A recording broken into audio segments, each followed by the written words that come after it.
Gurukul academy के YouTube channel Hindi GK today में आपका स्वागत है। आज की क्लास हमारी परसेंटेज की क्लास है। लास्ट क्लास में हमने कमी और वृद्धि से रिलेटेड क्वेश्चन सॉल्व किए थे। कुछ क्वेश्चन हम उसके आगे लेंगे, उससे पहले कुछ बच्चों के क्वेश्चन डाउट के थे, उनको हम ले लेते हैं। जो डाउट क्वेश्चन है उनमें एक क्वेश्चन है 0.035 कितने प्रतिशत के बराबर है। यानी 0.035 को आप परसेंटेज में बदलिए। इसके कितने परसेंट है, क्या परसेंट है, किस परसेंटेज वैल्यू के ये बराबर होता है। सिंपल सा लॉजिक है। 0.35 इसको आप फ्रैक्शन वैल्यू में बदल दीजिए। क्या आता है 35/1000। ये एक बनती है फ्रैक्शन। अब इसका अर्थ क्या होता है एक्चुअल में? इसका अर्थ होता है 1000 में से 35। 1000 में से 35। तो जो 1000 में से अगर 35 हुआ तो 100 में से कितना हो गया? 100 में से 3.5, सीधा सा आंसर हो गया। लेकिन फिर भी यदि आप इसे इस तरह से नहीं समझ पाते हैं तो मैंने आपको बताया था कि कोई भी भिन्न होती है उसको परसेंटेज में बदलना है तो 100 से गुणा करना पड़ेगा। तो 100 से गुणा करोगे तो 35/1000 गुणा 100। ये 2 बिंदु से ये 2 कट गया और आंसर कितना आ गया? 3.5%। इसका मतलब क्या हुआ कि 0.035 कितने परसेंट के बराबर है? 3.5% के बराबर है। उम्मीद है समझ में आ गया होगा। चलिए अगले क्वेश्चन पे। एक अगला क्वेश्चन बच्चे ने पूछा है 2 क्विंटल 2.5 किग्रा का कितना प्रतिशत है। 2 क्विंटल 2.5 किग्रा का कितना प्रतिशत है? 2 क्विंटल 2.5 किग्रा का कितना प्रतिशत है। ये सारी चीजें हमने आपको बेसिक में बता दी थी, लेकिन फिर भी इन चीजों में थोड़ी बहुत अलग बातें आई हैं, तो आप उन्हें समझिए कि एक्चुअल में ये तो वैल्यू है क्विंटल में और ये है किग्रा में, केजी में। तो ये दो अलग अलग मापक हुए। हमें हमेशा ध्यान रखना है इन दोनों को सेम रखना है। चाहे आप केजी में रख लीजिए या आप क्विंटल में रख लीजिए, इससे कोई फर्क नहीं पड़ता, लेकिन दोनों सेम रहने चाहिए। तो सेम रहेंगे तो हम क्विंटल को ही चेंज कर देते हैं। तो 2 क्विंटल में कितने हो गए? 200 केजी। 2 क्विंटल इक्वल टू कितना हो गया? 200 केजी। ये क्या हुआ? 200 केजी 2.5 केजी का कितना प्रतिशत है। और ये क्वेश्चन हमारा इस तरह से बदल गया। अब एकदम सिंपल हो गया जो हमने आपको बताया था। कैसे? 200 बराबर 2.5 गुणा x/100। इसका पॉइंट हटाया और नीचे क्या गया? बिंदु। इसको काट दिया, इससे 8 बार जाएगा और ये 1000 इस साइड में चला जाएगा तो x बराबर कितना हो जाएगा? 8000%। इसका मतलब क्या हुआ? 2 क्विंटल 2.5 केजी का 8000% है। क्लियर? इसके बाद एक बच्चे का एक और क्वेश्चन था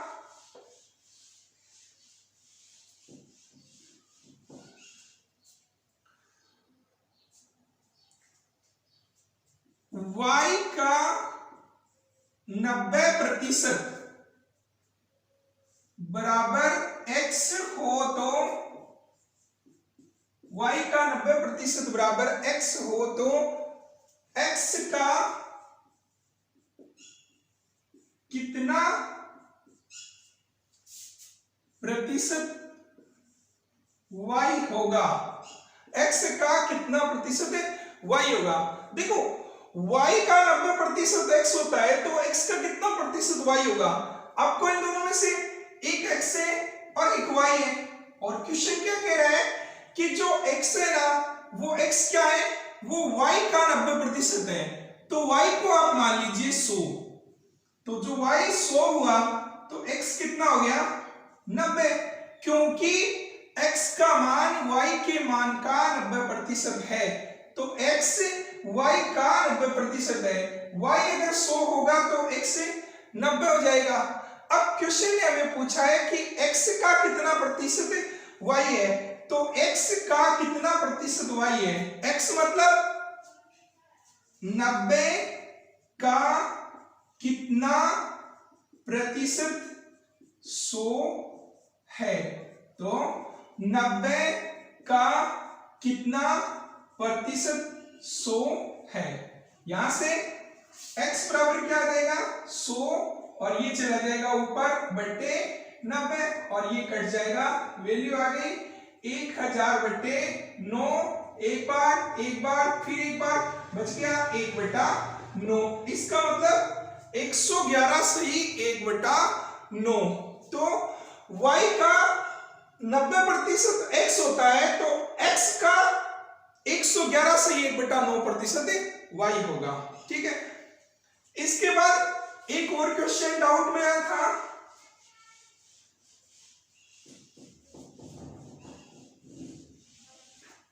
ध्यान रखना डाउट क्लास के या डाउट के जो क्वेश्चन होते हैं प्रत्येक विद्यार्थी के लिए इंपॉर्टेंट होते हैं। क्यों? क्योंकि किसी बच्चे को अगर समस्या आई है तो हो सकता है वो समस्या आपको भी आई है या आ सकती है, इसलिए आप इन्हें ध्यान रखें। लास्ट क्वेश्चन था, यदि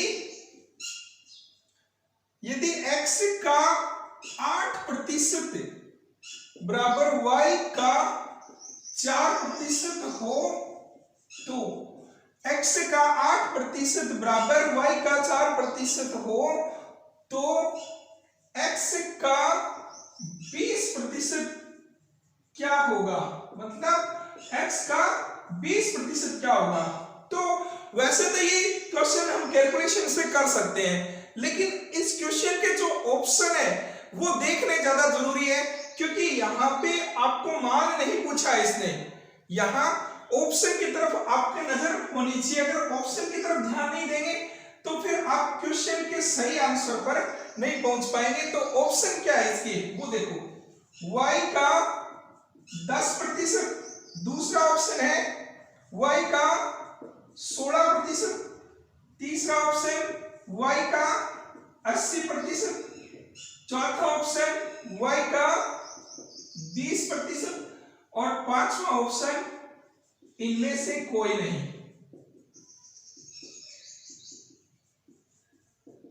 अब देखो, उत्तर तो हमें कुछ ऐसे ही निकालने पड़ेंगे, मान नहीं निकालने पड़ेंगे, इस तरह की वैल्यू में निकालने पड़ेंगे। सबसे पहले तो क्वेश्चन पे आ जाइए।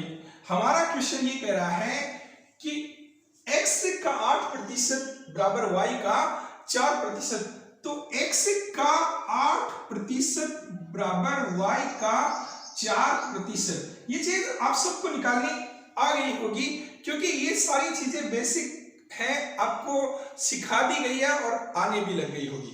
ठीक है, काट दीजिए, 100 से 100 काट दीजिए, 4 से काट दिया 2, तो x गुणा 2 बराबर y, तो x बराबर क्या होगा? y गुणा 1 बटा 2। देखो x बराबर क्या होगा? y गुणा 1 बटा 2, यानी y का आधा। ध्यान रखना x का मान क्या है? x का मान है y के मान का आधा, और आधा क्या होता है? 50%। आधा कितना होता है? 50%। अगर आपको याद हो फ्रैक्शन वैल्यू में 1 बटा 2 का फ्रैक्शन वैल्यू कितना था? 50%।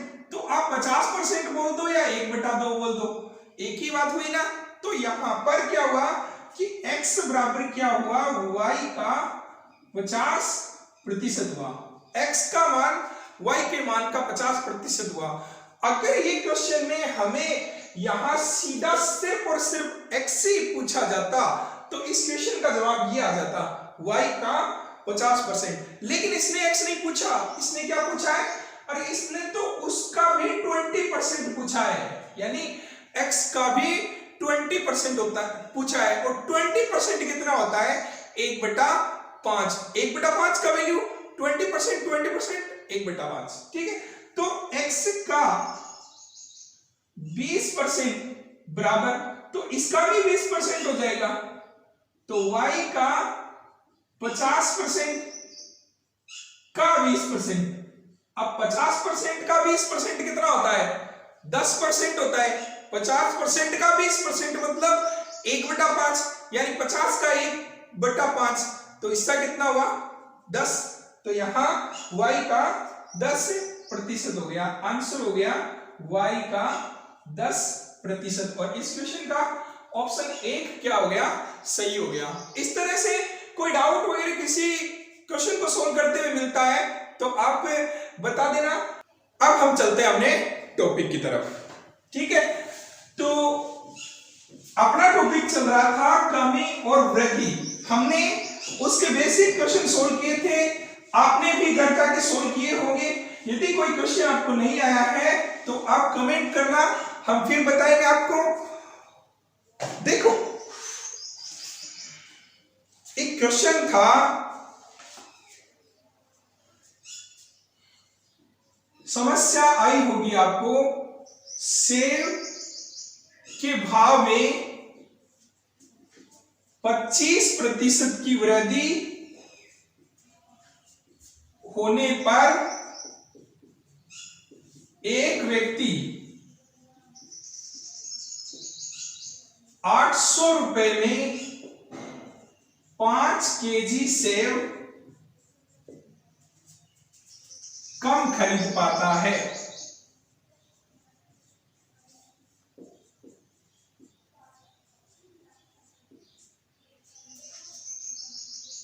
सेब के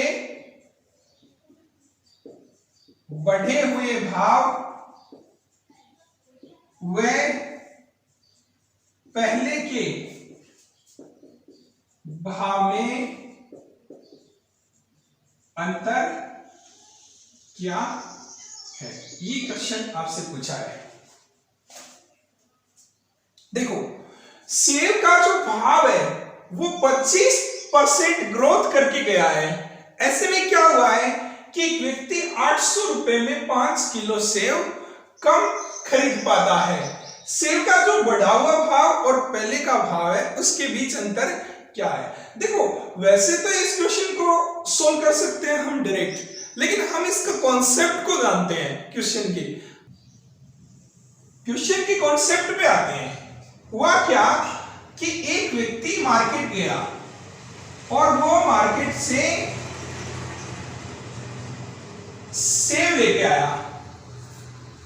सेब बेचने वाले ने उसे सेब का पूरा कार्टून दिया, सेब का पूरा कार्टून उसे दिया। ये सेब है, इसमें कितने किलो सेब है, 10 किलो, 15 किलो, 20 किलो, अभी हमें कुछ भी पता नहीं। उसने ये कार्टून उसे कितने रुपए का दिया, 800 रुपए का, ठीक है। जब ये कार्टून लेके वो घर पे गई, जितने भी घर वाले थे उन सब लोगों ने सेब खाई, सेब का आनंद लिया, सबको सेब अच्छी लगी। तो उन्होंने क्या कहा कि भाई ये सेब तुम कहां से लेके आए। तो उसने कहा कि मैं वो फला दुकानदार के पास से ये सेब लेके आया। तो बोला सेब बड़ी अच्छी लगी, एक काम करना कल फिर लेके आना, मतलब कल फिर लेके आना। तो ये सेब का जो कार्टून था टोटल 800 रुपए में हमें मिला था। तो जब आज ये कार्टून 800 रुपए में मिला और हम कल इस सेब वाले के पास दोबारा जाते हैं, जैसे हम सेब वाले के पास गए, उसे बोला कि भैया जो कल हम तुम्हारे से सेब का जो कार्टून लेके गए थे वैसा कार्टून और है क्या। तो उसने बोला हाँ वही मेरा काम है, ले लो। तो ले लिया। कितने रुपए हुए। तो उसने बोला आज सेब का भाव कल के भाव के जितना नहीं है, आज सेब का भाव 25% बढ़ गया है। और अगर 25% बढ़ गया है तो इस 25% बढ़ने के हिसाब से आज आपको 25% ज्यादा पैसे देने पड़ेंगे। बताएंगे कोई 25% ज्यादा देंगे तो कितना देंगे? कमेंट करिए फटाफट। अगर 25% ज्यादा देंगे तो आज वो सेव का पैकेट कितने रुपए का होगा? बताइए। 800 का 25% और ज्यादा लग जाएगा। और 25% कितना होता है? 1/4 यानी 1/4। और 800 का 1/4 कितना होता है? 200। इसका मतलब आज उस सेव के 200 रुपए ज्यादा लगेंगे। ठीक है, देखिए 800 का 25% और 800 का 25% होता है 800 का 25/100। बिंदु से बिंदु काट दिया और ये हो गया 200। इसका मतलब ये हुआ कि अगर आज आपको ये सेव का पैकेट लेना है तो आपको 200 रुपए ज्यादा देने पड़ेंगे। 200 रुपए ज्यादा देने पड़ेंगे। तो इस हिसाब से आज सेव का पैकेट हो गया 200 रुपए ज्यादा यानी 1000 रुपए का। उसने अपना जेब टटोला पर जेब में पैसे एक्स्ट्रा नहीं मिले। उसने कहा भैया मैं तो 800 रुपए लेके आया था, कल भी तुमने 800 नहीं दिए थे, आज 800 ही लेके आया हूं। तो दुकानदार ने कहा ना भाई ना, ये आपको 1000 से कम में नहीं आएगा। तब उसने सोचा अब क्या करें, तो उसने बोला भाई एक काम कर, इसमें से कुछ सेव निकाल ले फिर दे दे। तब उसने क्या किया, 5 किलो सेव निकाल ली इसमें से। ध्यान रखना, तब उसने क्या किया, 5 किलो सेव निकाल ली। ध्यान रखना दोबारा, सेव के भाव में 25% की वृद्धि हुई होने से एक व्यक्ति 800 रुपए में 5 किलो सेव कम खरीद पाता है। इसका मतलब कल जो 800 रुपए में उसे सेव मिली थी, जितने भी किलो मिली थी ना, उससे आज क्या है 5 किलो सेव कम मिल रही है। आपने दिमाग लगाया, उसे आज 5 किलो सेव कम क्यों मिल रही है?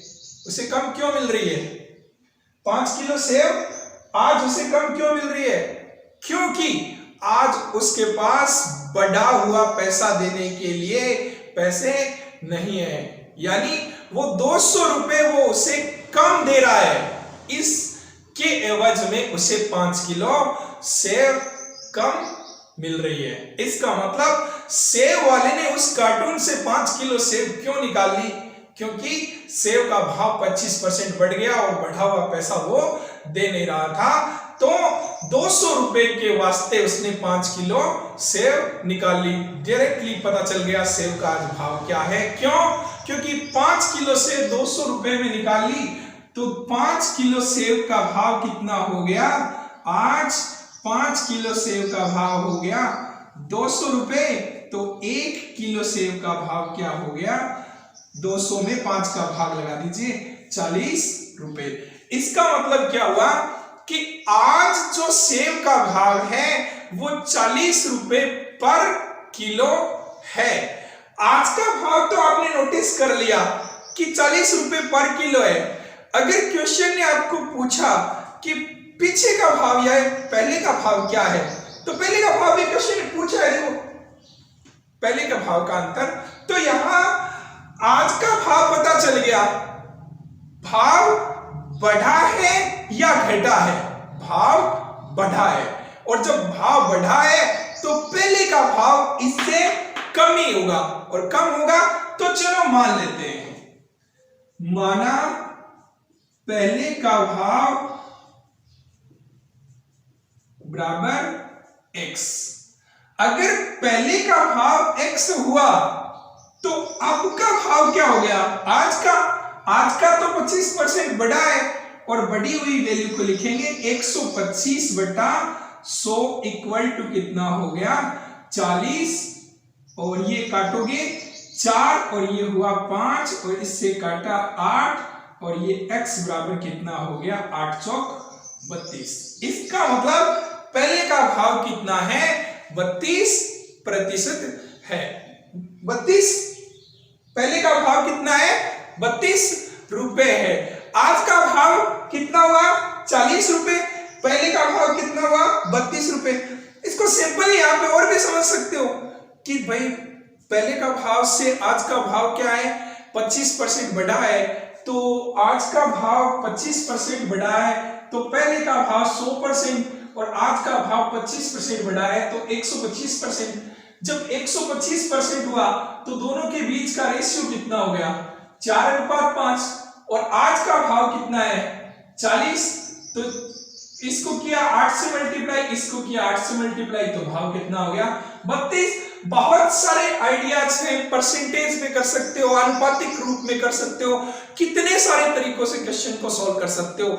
ये हमने जो आपको बताया ये एक बेसिक कॉन्सेप्ट बताया ताकि ये चीज आपके माइंड में रहे कि क्वेश्चन कैसे सॉल्व हुआ। ठीक है, तो इस आधार पे पहले के भाव और अब के भाव में अंतर कितने रुपए का हो गया, अंतर 8 रुपए का हो गया। 40 - 32 = 8 रुपए। ठीक है, तो अगले क्वेश्चन को समझते हैं।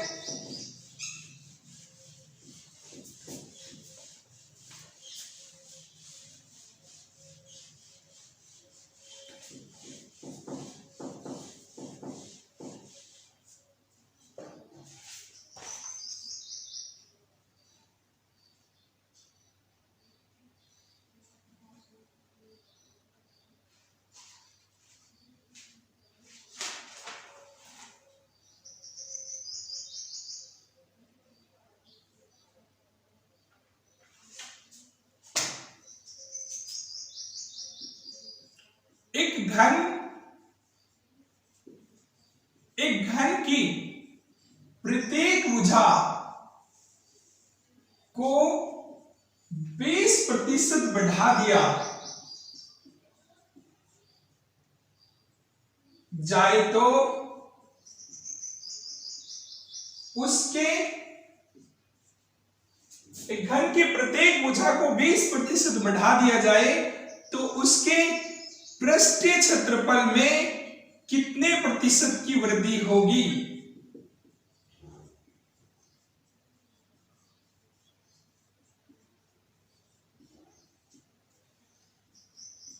दूसरा क्वेश्चन अगर आए उसके आयतन में कितने प्रतिशत की वृद्धि होगी। कोई पता नहीं चलता, एग्जाम में क्वेश्चन किसी भी तरह से आ सकता है। अगर आप रट के पृष्ठीय क्षेत्रफल के बेस पे जाओगे और आयतन पूछ लेगा तो क्वेश्चन गड़बड़ हो जाएगा, इसलिए नॉलेज आपको पूरा होना चाहिए। वैसे अगर बात करें तो घन का जो पृष्ठीय क्षेत्रफल होता है, घन होता क्या है, घन ये स्थिति में आता है त्रिविमा में 6 फलकों का ये स्थिति, x, y और z तीनों क्या होते हैं, बराबर होते हैं। अब ऐसी स्थिति में ये जो फलक है इसका जो क्षेत्रफल होता है वो भुजा का स्क्वायर होता है, इसका पृष्ठीय क्षेत्रफल। तो ऐसे ही जितना इसका होता है उतना ही इसका होता है, उतना ही इसका होता है। तो 6 जो भुजा है उनका पृष्ठीय क्षेत्रफल 6 गुना भुजा का स्क्वायर होता है। ठीक है, और ये तो हुआ पृष्ठीय क्षेत्रफल की बात। और यदि हम आयतन की बात करते हैं तो आयतन क्या होता है, आयतन होता है लंबाई, चौड़ाई और ऊंचाई का गुणा।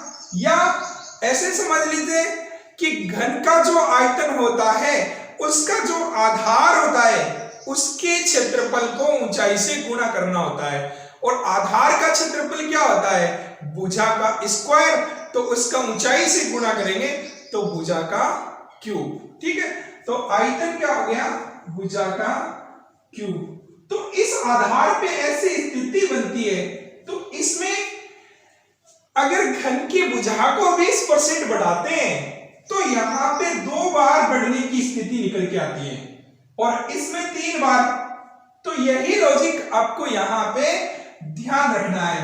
तो जब आपको पृष्ठीय क्षेत्रफल के बारे में पूछता है, यानी क्वेश्चन के आंसर पर पहले वाले के, तब आप क्या करोगे, a plus B plus A B बटा 100। क्यों? क्योंकि दोनों तरफ वृद्धि हो रही है। तो ये 20 प्लस 20 प्लस 20 गुणा 20 बटे 100, ये काट दिया इससे, ये इससे काट दिया, और वैल्यू आ गई आपकी 44%। तो यानी ये आपके पहले क्वेश्चन का जवाब होगा, पृष्ठीय क्षेत्रफल में कितने प्रतिशत की वृद्धि होगी। तो यहां पृष्ठीय क्षेत्रफल में कितने प्रतिशत की वृद्धि होगी, 44% की। अब अगर हम दूसरे आंसर पे आते हैं, उसने आयतन पे पूछा है कि आयतन में कितने प्रतिशत की वृद्धि होगी। तो आयतन के लिए ध्यान रखना, क्योंकि ऐसी स्थिति में तो सिर्फ दो प्रकार से वृद्धि होनी थी, 20% और 20%। ये वृद्धि हुई लंबाई में और ये वृद्धि हुई चौड़ाई में, लेकिन यहां पे वृद्धि एक और हो गई, यानी ऊंचाई में भी, तो 20% और हो गई। तो ये वृद्धि, अब इन दोनों को तो आपने कैलकुलेट कर लिया कि इन दोनों की वृद्धि कितनी हुई, इन दोनों की वृद्धि हुई है 44%। तो ये 44 के साथ 20% को और कैलकुलेट कर दीजिए, यानी एक बार और स्थिति ऐसी बना दीजिए। फॉर्मूला रटो मत, यहां पे फॉर्मूला रटोगे, कितने फॉर्मूले रट पाओगे आप।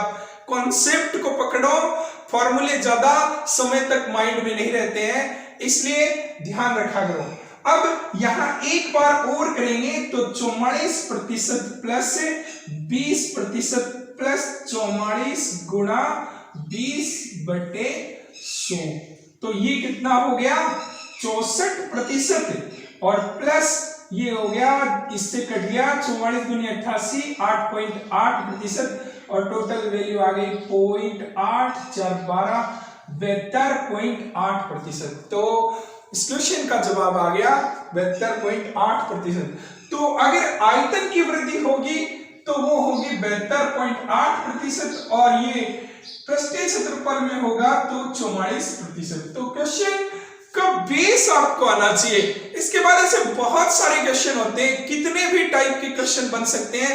इनको सोल्व करने के लिए हजारों ट्रिक पड़ी है, रटने के लिए कितनी भी याद कर लो आप। ये कॉन्सेप्ट होता है, ये जो बेस आपको बता रखा है, बहुत ही अच्छा मेथड होता है A+B वाला। इससे मोस्टली इस टाइप के क्वेश्चन सोल्व हो जाते हैं, और इतना कोई टाइम भी नहीं लगता है कि बहुत ज्यादा क्वेश्चन को सोल्व करने में टाइम लगे। तो जहां तक हो सके ज्यादा ट्रिक्स की तरफ, ज्यादा फॉर्मूलाज की तरफ इनमें ना बढ़े। क्यों? क्योंकि ये दोनों ही चीजें हमारे दिमाग में कम समय तक रहती है, और जो कॉन्सेप्ट से जो चीज आप अगर सीखोगे वो लॉन्ग टाइम तक आपके दिमाग पे रहेगी। उनके बाद उनके बेस पर आपके पास स्मार्ट ट्रिक्स, लॉजिक, बहुत सारे तरीके होते हैं, वो आपके दिमाग में इजी वे से घुस जाते हैं। तो ध्यान रखा करो, इस तरह से क्वेश्चन सॉल्व करो। चलो एक और क्वेश्चन लेते हैं।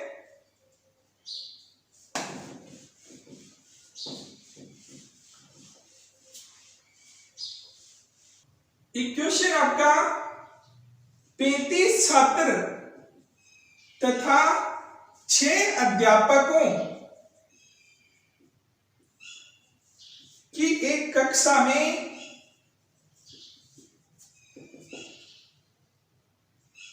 प्रत्येक छात्र के पास छात्रों की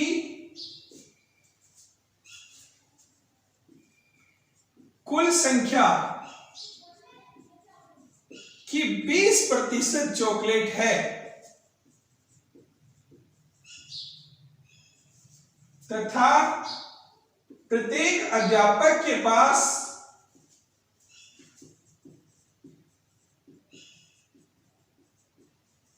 छात्रों की कुल संख्या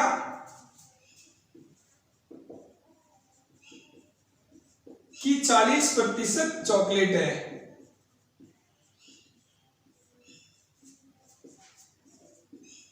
बताओ कुल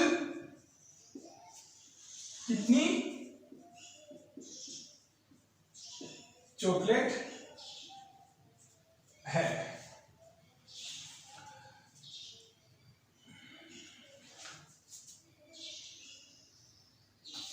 हाँ देखो, 35 छात्र और 6 अध्यापकों की एक कक्षा में प्रत्येक छात्र के पास छात्रों की कुल संख्या की 20% चॉकलेट है। अब पहली बात तो ये आती है कि जो छात्र हैं वो है कितने, 35 छात्र है। तो 35 छात्र है जिसमें से एक छात्र के पास इनकी कुल संख्या की 20% चॉकलेट है। तो 35 का 20% कितना होता है, 35 का 20% और 20% होता है, आपको पता है 1/5 और 35 का 1/5 कितना होता है, 7। इसका मतलब क्या हुआ कि 35 छात्रों के पास कितनी चॉकलेट हुई, एक छात्र के पास 7 हुई। तो 35 छात्रों के पास कुल कितनी चॉकलेट हो गई, 35 इंटू 7, 7 जो 35, 7 21 और 24 245 चॉकलेट। ये तो हुई छात्रों के पास। अब है प्रत्येक अध्यापक के पास छात्रों की कुल संख्या की 40% चॉकलेट है। यानी अध्यापक कितने हैं, अध्यापक है 6 और इनके पास जो चॉकलेट है वो भी छात्रों की संख्या पर डिपेंड कर रही है। 40%, 20% 1/5 होता है, 40% डबल होता है यानी 2/5। तो 35 का 2/5 कितना हो गया, 14। यानी एक अध्यापक के पास 14 चॉकलेट है और 6 अध्यापक के पास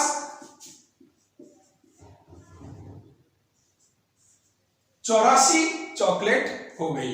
ये 84 चॉकलेट आप इसमें और जोड़ दीजिए, और जोड़ दी तो ये आ गई 9 329। तो कुल कितनी चॉकलेट हो गई, 329 चॉकलेट हो गई। तो स्टूडेंट्स आज का सेशन सिर्फ यहीं तक।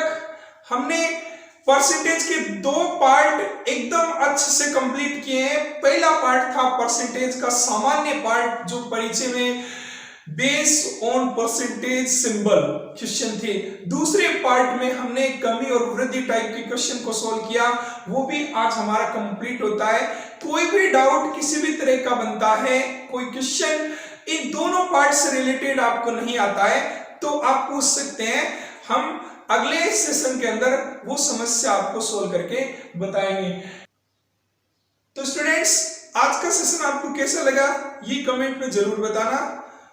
चलते हैं, कल फिर मिलेंगे सेम टाइम सुबह 8 बजे।